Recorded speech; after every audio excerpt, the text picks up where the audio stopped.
Ma, tama ka nga pala. Tama lahat ng mga sinabi mo sa akin noon. Mga payo, mga pangaral na binabaon mo ngayon.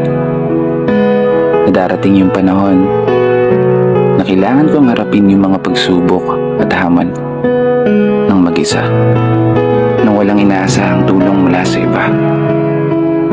Salubungin ang hampas ng alon at tatagan ng mga paa, at palaging ipaalala sa sarili ang salitang, kaya ko pa. Oo, kaya ko to.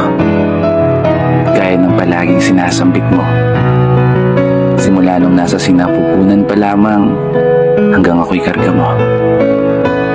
Pinapakain, nililiguan, pinapatulog gamit ang iyong tinig. Paborito kong himig habang mga mata mo'y nakatitig. Hanggang sa nagkaisip, mga kamay mo pa rin ang aking hilig.